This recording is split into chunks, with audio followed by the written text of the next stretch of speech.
तारिका phone क्यों नहीं उठा रही? तारिका प्लीज फोन उठाओ। डॉक्टर सालुंखे को फोन करता हूं।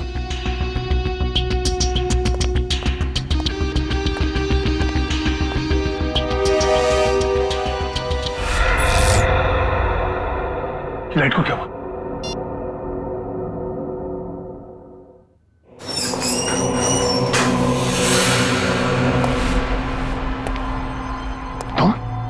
तुम यहाँ क्या कर रहे हो? नहीं, मुझे मत मारो। मैं किसी को तुम्हारे बारे में नहीं बताऊंगा। 4 घंटे हो गए, तारिका का कुछ पता नहीं चल रहा है।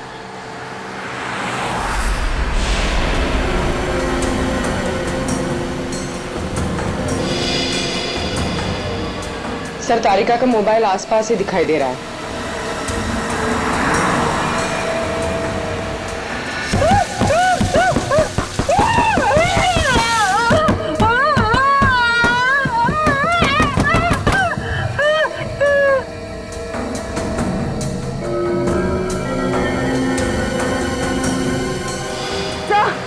एक मिनट सर, डॉक्टर तारिका की गाड़ी पीछे।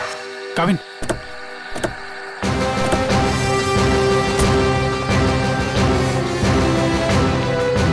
तारिका, तारिका,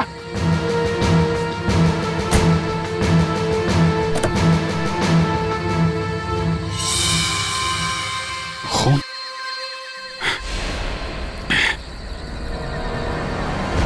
कुछ हुआ है तारिका को, खून है यहाँ पे। डॉक्टर जगन, डॉक्टर जगन, अरे कुछ देर पहले फोन किया था, अब अंधेरा है, गया कहाँ ये? देखो जरा, लाइट लगा।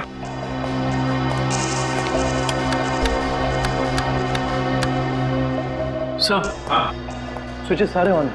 लगता है मेन स्विच ऑफ है। मेन स्विच ऑफ है? कमाल है।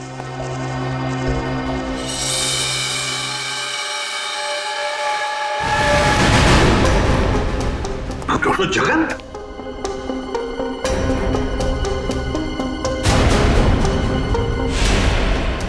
सर, ये तो मर चुके हैं। सर, कहीं ऐसा तो नहीं कि खूनी को पता चल गया हो कि डॉक्टर जगन हमें कुछ बताने वाले थे, इसलिए?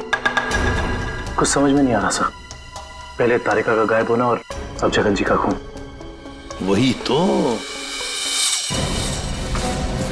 तारिका, तारिका जी, डॉक्टर तारिका, तारिका!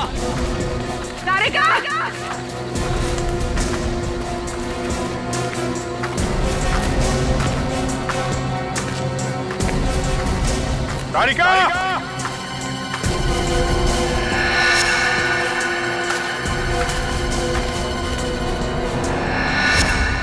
ओह, ये तारिका का ईयररिंग। ईयररिंग यहाँ पर? यहीं होगी। फोन लगा, फोन लगा।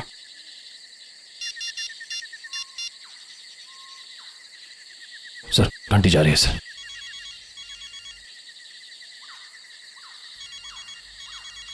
सर, उस तरफ। हाँ सर।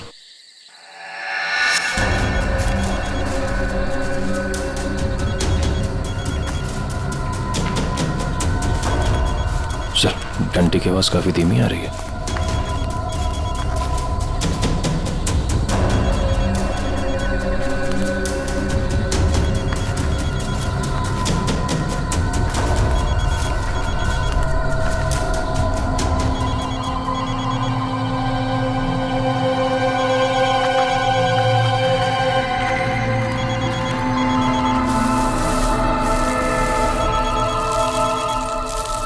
सर, वो मिट्टी के नीचे दबा हुआ है। वो नहीं, डॉक्टर तारिका नीचे है।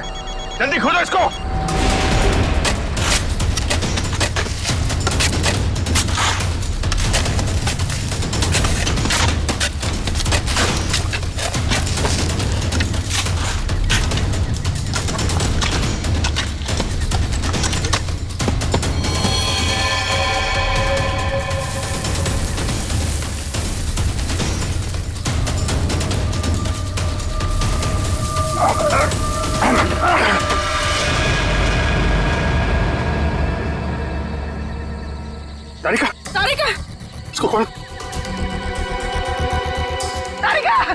My God.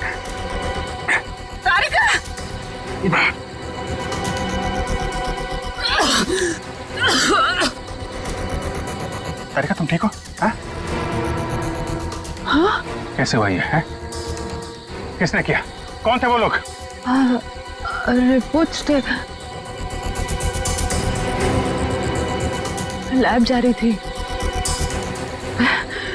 एक आदमी आया, जबरदस्ती मुझे क्लोरोफॉर्म सुंघाया। मैंने अपने आप को छुपाने की कोशिश की और मुझे किसी ने मुझे जोर से सर पे मारा।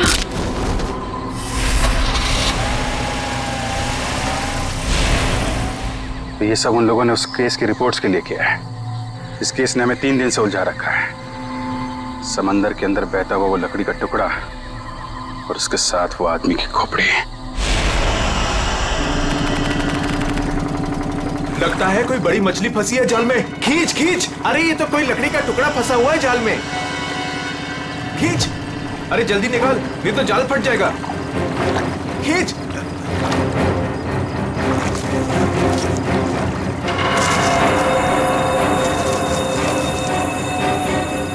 ये क्या? अरे ये तो इंसान की खोपड़ी है।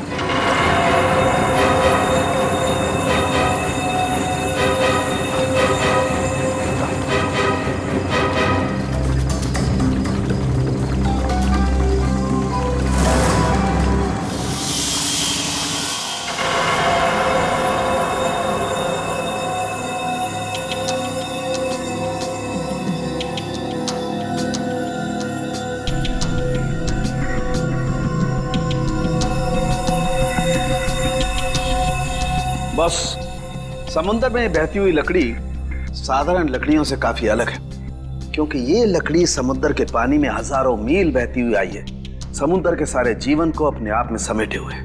तो फिर साळुंखे, इस लकड़ी से हमें पता चल सकता है ना कि ये किस किस तरह के पानी में से बहकर आई और पानी की क्या खूबियां हैं। हाँ बॉस, इसीलिए मैंने प्रसिद्ध समुद्र विशेषज्ञ मरीन एक्सपर्ट डॉक्टर जगन को यहाँ पर बुलाया है। वो इस खोपड़ी और इस लकड़ी की जांच करके हमें बताएंगे कि इस खोपड़ी और लकड़ी पर समुद्र के पानी का क्या क्या और कितना कितना असर हुआ है। तो यहाँ सर पे पीछे गोली मारी गई है इस आदमी को।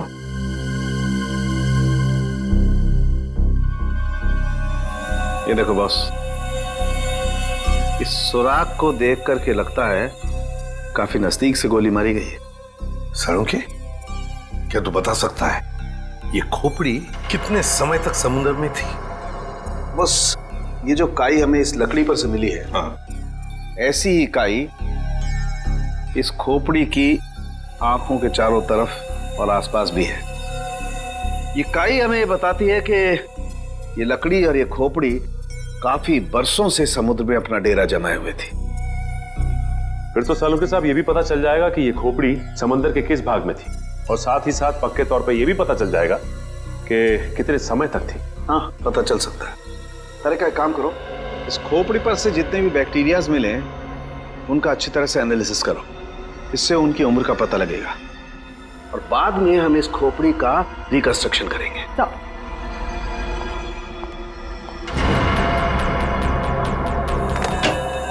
सॉरी डॉक्टर साळुंखे, थोड़ा लेट हो गया। अरे यार, एनीवे कोई बात नहीं। बस ये है वो समुद्र से बहती हुई लकड़ी जिसके बारे में मैंने आपको बताया था। Please check it.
वाह सर, लकड़ी में से तेल निकलने लगा। इसका मतलब ये है कि ये लकड़ी समुद्र के उस हिस्से में थी जहां बहुत सारा तेल बिखरा हुआ था, और उसी में से कुछ तेल इस लकड़ी ने सोख लिया। सर पानी में इतना तेल के लकड़ी ने सोख लिया कैसे? कई बार ऐसा होता है ना कि कोई तेल से भरा हुआ जहाज अगर समुद्र में डूब जाए तो उस जगह समुद्र में तेल ही तेल हो जाएगा। शायद वैसा ही हुआ होगा। अब मैं ये लकड़ी जलाता हूँ। वो क्यों? दरअसल इस लकड़ी को जलाने से जो अलग अलग तरह की लपटें उठेंगी, उससे हमें समुद्र के अलग अलग हिस्सों में मिलने वाले रसायनों के बारे में पता चलेगा। हम उन रसायनों की फोटोग्राफ लैब को भेज देंगे। लैब हमें बताएगी कि ये लकड़ी कहां कहां से तैरती हुई यहां पहुंची, और अगर उन्हीं में से कोई रसायन खोपड़ी पर लगा हुआ मिला तो हमें यह भी पता चल जाएगा कि ये क्राइम कहां हुआ है।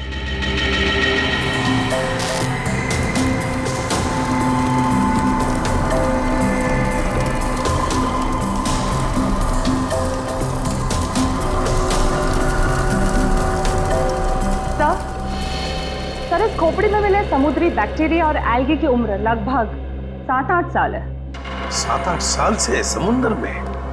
तो इसका एक ही मतलब है कि ये खोपड़ी जिस आदमी की है उसकी मौत समुद्र में 2005 में हुई है। 2005।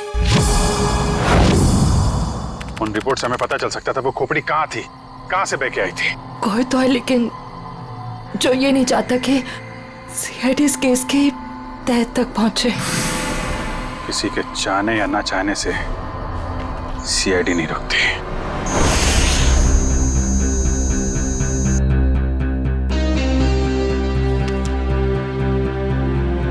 क्या पता चला सर इस रिपोर्ट में, जिसके लिए आपको ड्रग, डॉक्टर तारिका को जान से मारने की कोशिश और डॉक्टर जगन का खून हुआ? रिपोर्ट के मुताबिक वो खोपड़ी 35 से 40 साल के आदमी की है, और वो जो लकड़ी की लपटों के अलग अलग फोटोग्राफ्स हमने लैब में भेजे थे, उन लपटों का केमिकल कंपोजिशन अरब महासागर के पानी से मिलता है, लेकिन उन लपटों का केमिकल कंपोजिशन सबसे ज्यादा साओलिन समुद्र तल के पानी से मिलता है।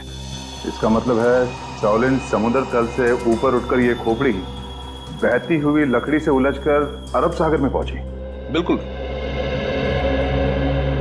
सालुंखे ने कहा कि उस खोपड़ी के अंदर वाले हिस्से में उसे कुछ बैक्टीरिया मिली, किण्वन क्रिया करने वाली बैक्टीरिया, फर्मेंटेशन करने वाली बैक्टीरिया।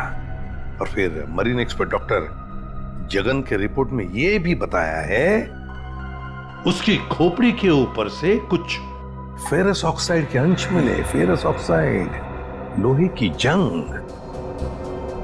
लेकिन सर, समुंदर के नीचे एक खोपड़ी पे लोहे की जंग कैसे आ सकती है सर? वही तो।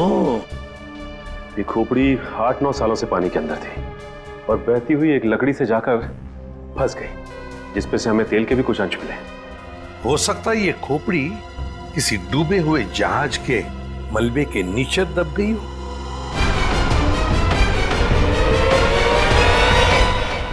डूबा हुआ जहाज, पता लगाना पड़ेगा पिछले 7-8 सालों में उस समुद्री हिस्से में कोई जहाज डूबा था क्या? सर, ये है 1955 में सॉली बैकवाटर्स ऑफ अरेबियन सी में डूबी हुई शिप, जिसका नाम था मूनबोट 15Y। ये शिप मुंबई में होने वाली एक विशाल प्रदर्शनी के लिए कुछ कीमती धरोहर, स्मारक, कुछ पुरानी पंडुलिपियां, स्क्रोल्स लेकर आ रही थी, और कुछ तकनीकी गड़बड़ी की वजह से डूब गई। जून 2005, करीबन 50 साल बाद हमारे सेंटर ने इस शिप की जांच का प्रोग्राम बनाया। फिर क्या हुआ? जांच सफल हुई? नहीं सर, क्योंकि उस जांच दल के 4 लोगों में से मेरे अलावा कोई वापस लौटा ही नहीं। क्या? नहीं लौटा मतलब ये कि तीनों गोताखोर आर्कियोलॉजिस्ट, मेहुल, अंतरा और रणवीर सर, उनमें से कोई भी पानी से बाहर ही नहीं आया। तो फिर उनका क्या हुआ? हमने उनको तलाशने की बहुत कोशिश की, पर तीनों का कुछ पता नहीं चला। सिर्फ मैं ही वापस आ पाई, शायद इसलिए क्योंकि मैं उनके साथ पानी में गई ही नहीं थी। तो उस वक्त आप कहाँ थी? मैं पानी के ऊपर बोट पे ही थी। एक मिनट, वैसे आप कौन है? सब, मैं डॉक्टर शिखा, मैं उस टीम की सबसे जूनियर मेंबर थी। काफी देर तक जब उनमें से कोई बाहर नहीं आया तो मैंने सेंटर इन्फॉर्म किया।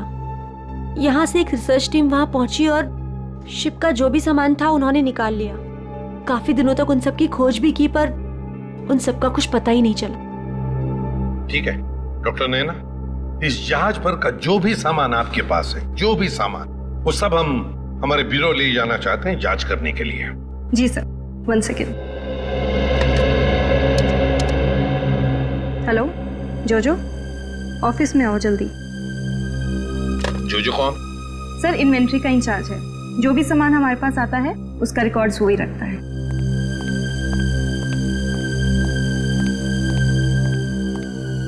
मैडम आपने बुलाया मुझे? हाँ, ये लोग सीआईडी से हैं और इन्हें मूनबोट 15Y से मिला हुआ जो भी सामान है वो इन्हें चाहिए। ठीक है सर, मैं आपके ऑफिस में भिजवा देता हूँ, क्योंकि कुछ समय लगेगा कुछ डिटेल और गेट पास बनाने में। ठीक है, कोई बात नहीं। जो ने ये सारा सामान भेजा है मरीन रिसर्च सेंटर से। और तुम इन सारे सामानों को लिस्ट से मैच करके देख रहे हो? हाँ सर, और रणवीर, अंतरा और मेहुल, उन सब की फोटो भी भेजी है ईमेल पे, और उनके रिकॉर्ड्स भी। मयूर वही चेक कर रहा है। गुड काम करो फ्रेडी, तुम्हारा ये सब लिस्ट चेक होने के बाद में ये सारा का सारा सामान फोरेंसिक लैब में भेज दो। Yes sir.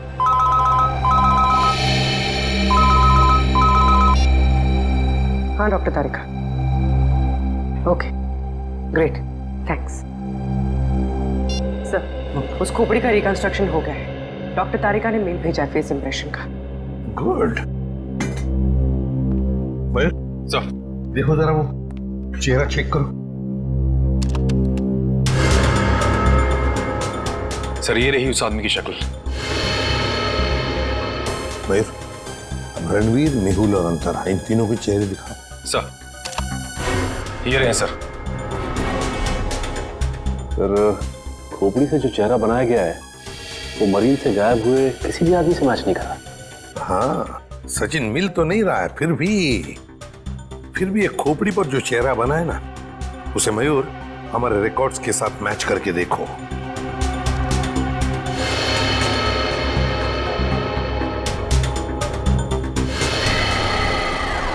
सर ये तो नामी जादूगर सम्राट है जो 2005 में गायब हो गया। क्या सम्राट सर इस दुनिया में नहीं रहे? और हम ये जानते हैं कि आपके सम्राट सर की मौत 2005 में हो गई थी। 2005 जून से तो गायब हो गए थे वो। 2005 में आप लोग थे सम्राट के साथ? हमने तभी ज्वाइन किया था और हम उनके असिस्टेंट थे। ओके, तो उनके गायब होने से पहले की कोई खास बात आपको याद है? हाँ सर, उस वक्त वो ताले और जंजीर बना रहे थे, जिसका हमारा जादू के शो में भी कोई काम नहीं था। मैं आपको उसकी फाइल दिखाता हूँ। राज, सम्राट सर की वो ताले वाली फाइल ले आना। ताले और जंजीर बना रहे थे? जी सर। हाँ सर, मैंने उनसे एक बार ये पूछा भी था कि ये क्या है। बोल रहे थे किसी खजाने की चाबी है जिससे वो बहुत जल्दी अमीर हो जाएंगे और उनके सारे कर्ज खत्म हो जाएंगे। सर ये देखिए फाइल।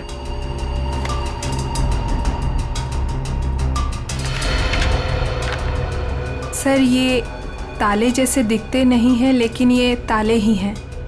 सर 4 जून को वो अपने बनाए हुए ताले और जंजीर लेकर चले गए और हमसे कहा कि आज दौलत दरवाजे पर आ जाएगी।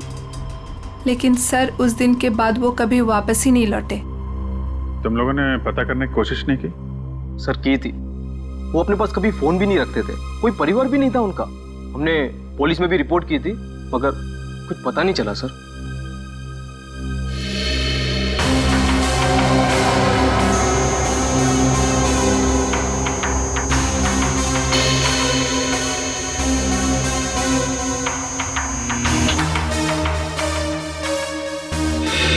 ठीक है, नेक्स्ट।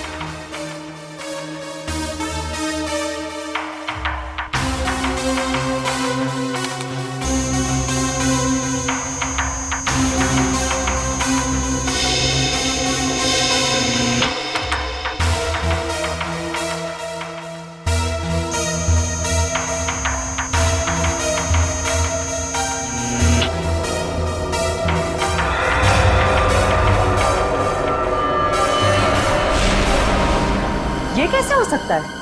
फिर से स्कैन कर दे।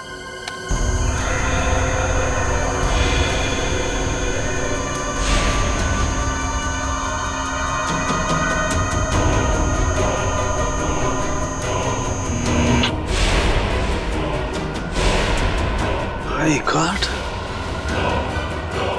ये क्या चक्कर है? हाँ डॉक्टर साहब, क्या हुआ?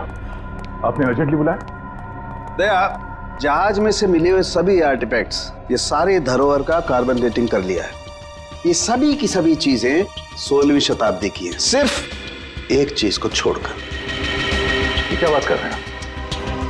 मून बोट में मिली तमाम चीजों में एक चीज 16वीं शताब्दी की नहीं है? नहीं सर, इसका मतलब वो चीज मून बोट की हो ही नहीं सकती? बिल्कुल नहीं हो सकती। और वो कोई धरोहर भी नहीं है, वो है एक छोटा सा हथियार।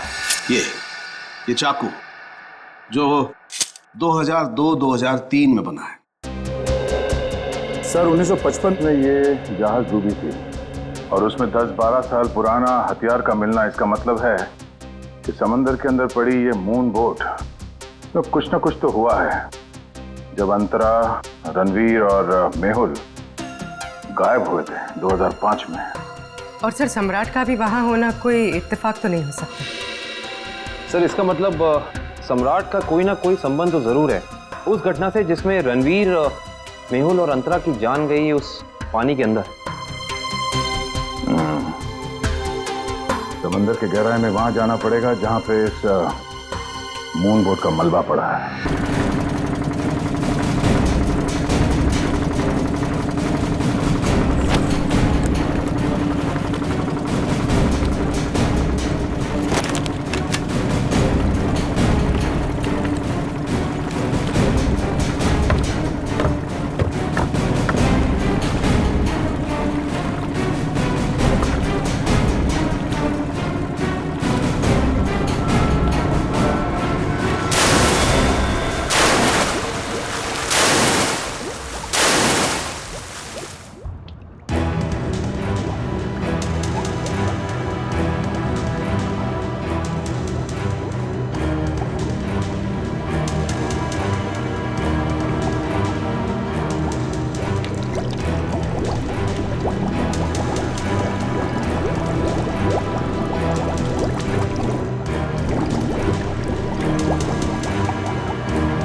ये जो दोनों कंकाल आप लोगों को बाद में मिले हैं ना, इनमें से ये कंकाल मेहुल का है और ये अंतरा का है, और ये खोपड़ी जो सबसे पहले मिली थी, ये कंकाल सम्राट का है।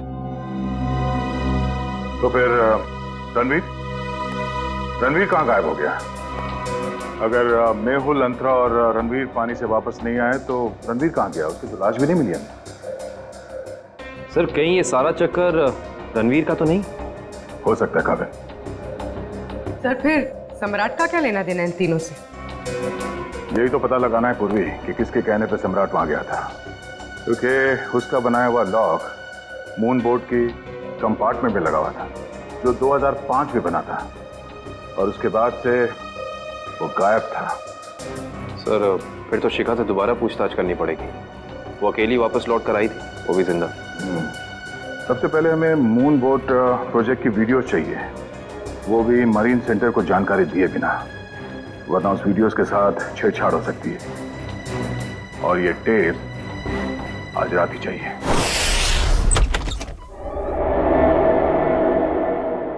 कहीं चोरी करते वक्त हमें कोई पकड़ न ले। अरे सर कुछ भी नहीं होगा, टेंशन मत लो। सीआईडी का बैच है ना, हम लोग उसे सीआईडी का बैच दिखाएंगे और कहेंगे चोर पुलिस करने आए हैं। पहले अंदर तो चलो।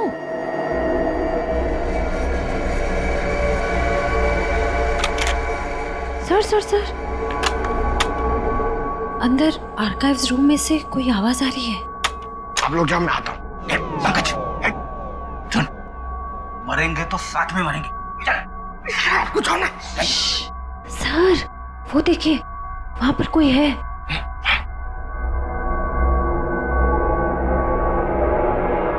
लाइट ऑफ, बंद कर टॉर्च।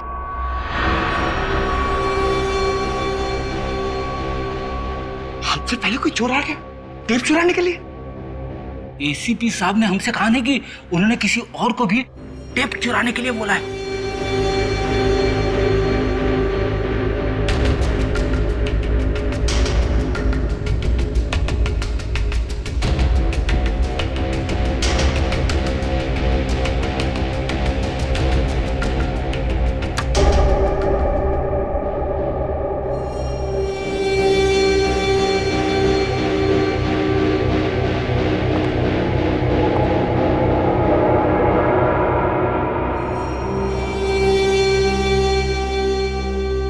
हाथ ऊपर।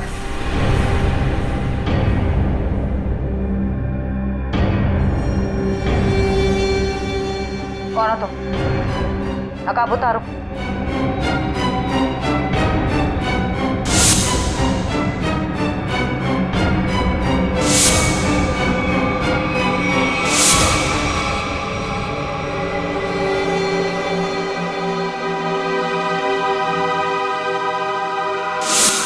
मैं डॉक्टर शिखा, मैं उस टीम की सबसे जूनियर मेंबर थी।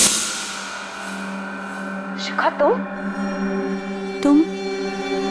तुम सब कौन हो?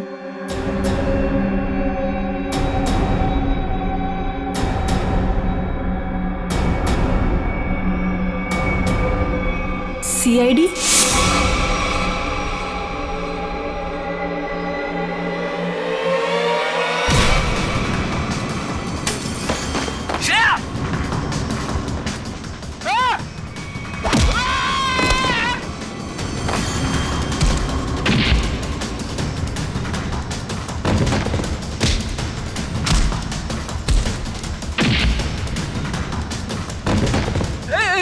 देखो मैं लड़कियों पे हाथ नहीं उठाता है?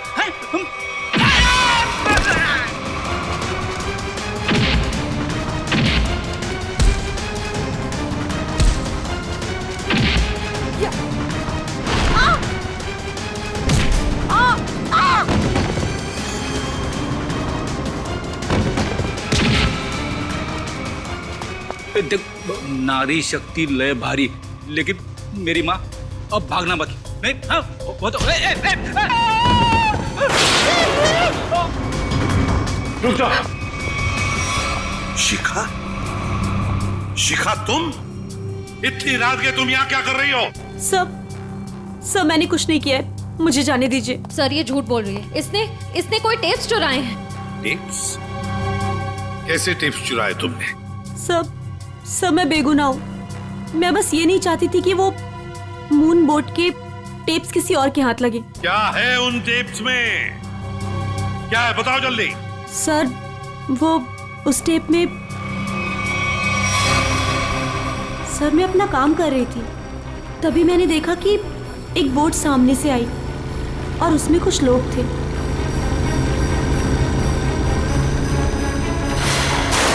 सर कुछ समय के बाद उन लोगों में से एक आदमी पानी में चला गया और फिर थोड़ी ही देर के बाद वो ऊपर आ गया।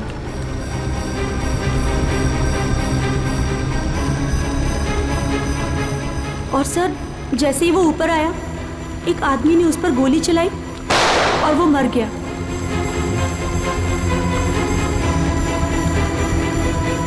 और फिर सर कुछ समय के बाद वो दोनों भी पानी के अंदर चले गए। मैं डर गई थी सर, मुझे लगा कि उस खूनी ने मुझे भी देख लिया है और वो मुझे भी मार देगा। मेरी बोट पे भी एक कैमरा था जिसमें सब कुछ रिकॉर्ड हो रहा था। उसी रिकॉर्डिंग के टेप्स लेने आई थी सर। सर इसका मतलब इसने सम्राट का खून होते देखा था, क्योंकि उसी के सर में गोली लगी थी। तुम ये टेप्स पहले भी तो चुरा सकती थी ना, फिर आज ही चोरी करने का क्यों सोचा तुमने? उस वक्त सभी को ये लगा कि ये एक हादसा है, ऐसे में वो टेप कौन देखता। मुझे क्या पता था कि इतने सालों बाद सीआईडी उस दबे हुए केस की फिर से छानबीन करेगी। बहुत बड़ी गलती की तुमने शिखा, जुर्म को छुपाने की। जुर्म छुपाना भी एक अपराध होता है, समझी? अब तो तुम्हें जेल में बैठना पड़ेगा जब तक कानून तुम्हारा फैसला नहीं करता।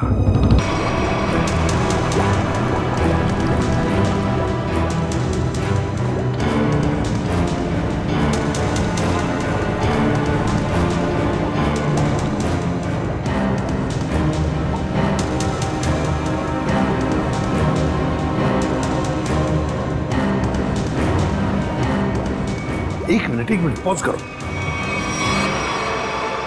सचिन, जो सामान हमारे पास मरीन सेंटर ने भेजा था उस डूबे हुए जहाज पर जो था वो, उसमें ये मेटल बॉक्स नहीं था, ये संदूक। हाँ सर, ना तो ये बॉक्स लिफ्ट में था और ना ही मरीन रिसर्च सेंटर से आया है। फिर कहीं ऐसा तो नहीं कि ये मरीन सेंटर वाले ये बॉक्स छिपा रहे हैं हमसे? ये भी तो हो सकता है सचिन कि ये बॉक्स मरीन रिसर्च सेंटर तक पहुंचा ही नहीं। सब फिर ये बॉक्स गया कहाँ और इसके अंदर था क्या? हो सकता है पूर्वी की कीमती सामान हो इसमें, और ये सारा सामान 1955 में महाराष्ट्र के एक म्यूजियम में आने वाला था। म्यूजियम में? तो कहीं ये खून इस संदूक की वजह से तो नहीं हुए? पता लगाना पड़ेगा म्यूजियम से क्या था इस संदूक में। मुझे 1955 के कार्गो शिप्स की फाइल्स चाहिए।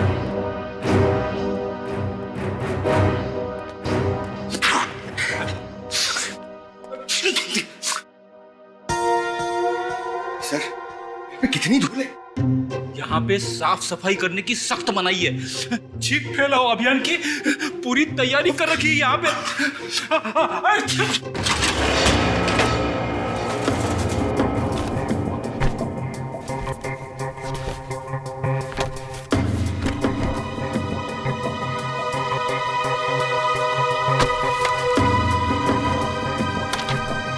सर ये रही वो फाइल, कार्गो शिप वाली। ये देखिए।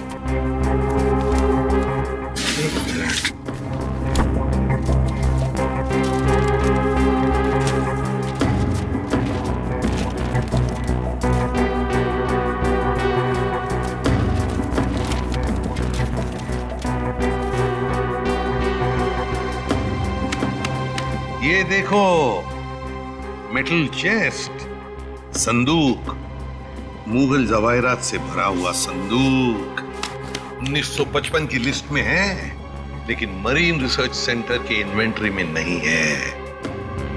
संदूक किसी ने पानी के अंदर से ही गायब कर दी। सर ये काम कौन कर सकता है? श्रेया, ये काम तो वही कर सकता है जो मरा नहीं।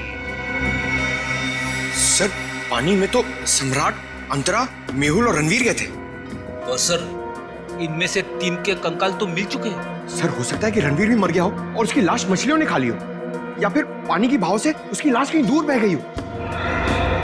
पंकज मान लिया कि ऐसा ही हुआ होगा, मगर संदूक का क्या?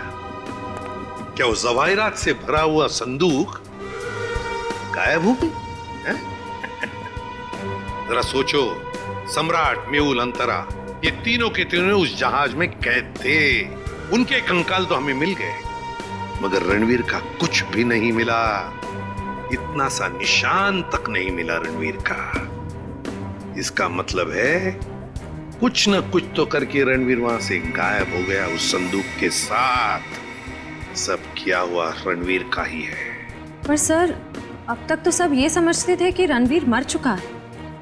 अगर वो जिंदा है भी तो हम उस तक पहुंचेंगे कैसे? और एक बात ये भी है सर कि रणवीर ने उस सोने को वैसे ही बेचने की गलती नहीं की होगी, वरना अब तक पकड़ा जाता। बिल्कुल, तो बस पता लगाना पड़ेगा 2005 के दरमियान ऐसे कितने जौहरी थे जो जवाहिरात, सोना चांदी गलाने का धंधा करते थे। ये रणवीर जरूर उन्हीं में से किसी एक के पास गया होगा। तो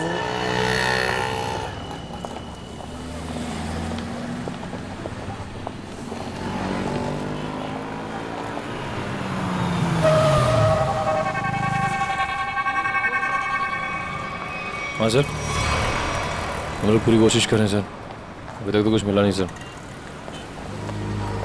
आप कुछ पता चला सर? हम लोग यहाँ पता कर रहे हैं सर, अगर आप कुछ पता चला तो हम आपको बताते हैं सर। आइए आइए सेठानी जी, इससे पहले कि वो आ जाए, आइए इसको तो मैं ऐसे बंद कर देता हूँ। गलती हो गई। आइए आइए, बोलिए क्या काम है? ये ही है। बहुत खतरनाक जगह है ये, उतरते ही पीछे लग गया एक। नहीं समझे, मैं समझाता हूँ। बहुत मुश्किल से आए आपकी दुकान, पीछे एक चोर बुर्बक टाइप आदमी लगा था, नीचे खड़ा। आइए दिखाता हूँ उस तरफ। आइए इधर आइए। वो देखिए फोन पे बात कर रहा है, लगता है अपने साथियों को बुला रहा है यहाँ पर। बाप रे। आप रुकिए, मैं अभी पुलिस को फोन करता हूँ। हाँ पुलिस? नहीं। अरे सेठ जी सेठ जी सेठ जी, अरे आप तो कच्चे खिलाड़ी निकले। अरे पुलिस को फोन नहीं करना, लोग बैठे। हमारा जो माल है ना, ये वाला अलग किस्म का है। अलग किस्म का? बताऊंगा नहीं, दिखाऊंगा। आइए सेठानी जी, कम।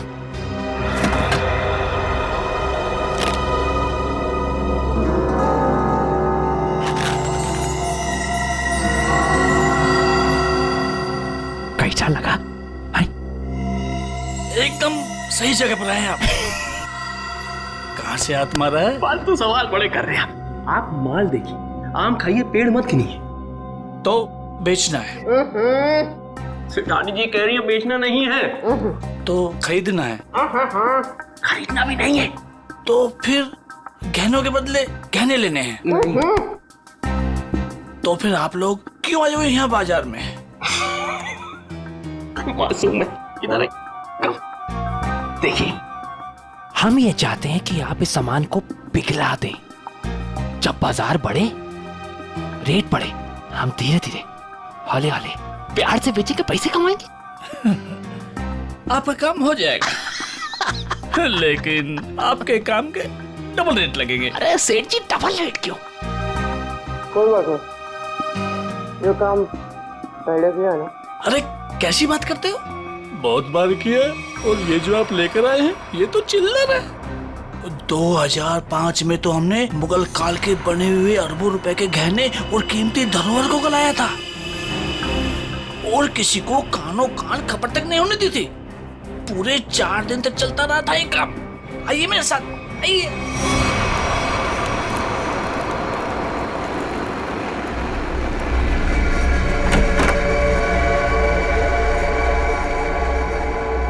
अरे चुन्नू, अरे सेठ लोगों का कुछ माल है, गलाना है इसको।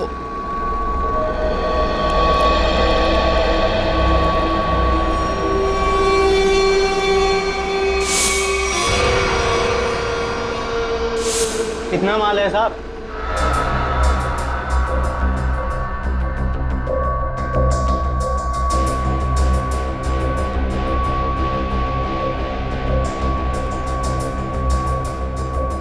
जोजो, तुम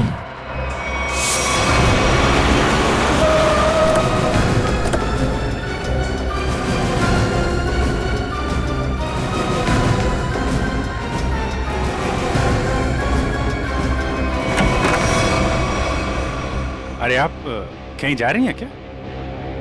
हम लोग तो चाय नाश्ते से लेकर डिनर तक का प्रोग्राम बना के आए थे। क्या बात है, आप वैसे क्यों देख रही? लगता आपने हम सीआईडी वालों को पहचाना नहीं। नैना जी, माफ करिए, आपके दोस्त जोजो हमारे साथ नहीं आए, लेकिन उन्होंने आपके यहाँ का पता दिया हमें। जोजो ने? पर क्यों? क्योंकि समंदर से निकली कीमती चीजें मरीन सेंटर से गायब करके बाजार में बेचता है वो, आपके साथ मिलके। मेरे साथ? क्या मजाक कर रहे हैं आप लोग? देखिए मैडम, आपका सारा कच्चा चिट्ठा हमारे पास है। बेहतर यही होगा कि आप खुद ही बता दीजिए। मैंने ही समंदर से मिले मुगल जवाहरात लिए थे। और कौन कौन मिला है तुम्हारे साथ इस काम में? कोई नहीं था सर। झूठ मत बोलो। 2005 में तुम मरीन सेंटर में थी ही नहीं, तो फिर मुगल जवाहरात तुम्हारे पास कैसे आए? मैंने कुछ लोगों को सेट किया था। उस टाइम मैं जूनियर विंग में थी। क्या बात है, आप समंदर में गई नहीं, सम्राट का खून आपने किया नहीं, तो फिर कौन है ये जो आपकी मदद कर रहा है? सर मेरे साथ थे कुछ लोग। साथियों का नाम तो होंगे ना?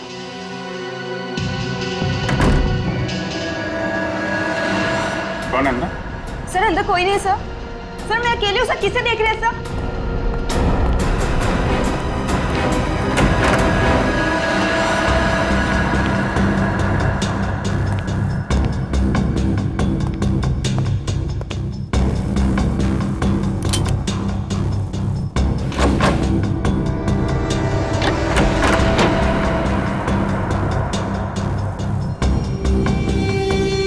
कौन है? बाहर आ जाओ। बाहर आओ चुपचाप।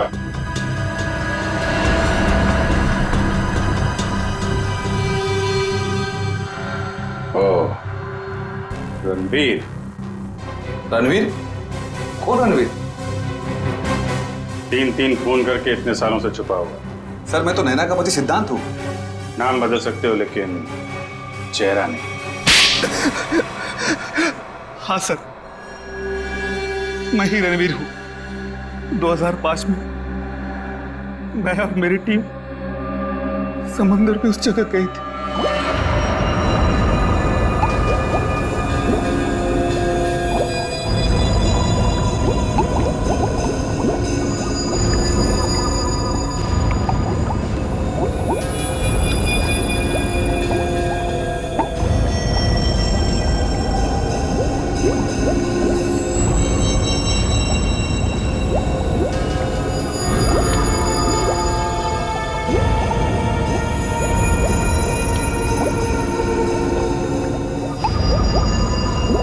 उस चेस्ट के बारे में सिर्फ मैं जानता था और कोई नहीं, इसलिए मैंने सम्राट के साथ मिलकर एक प्लान बनाया।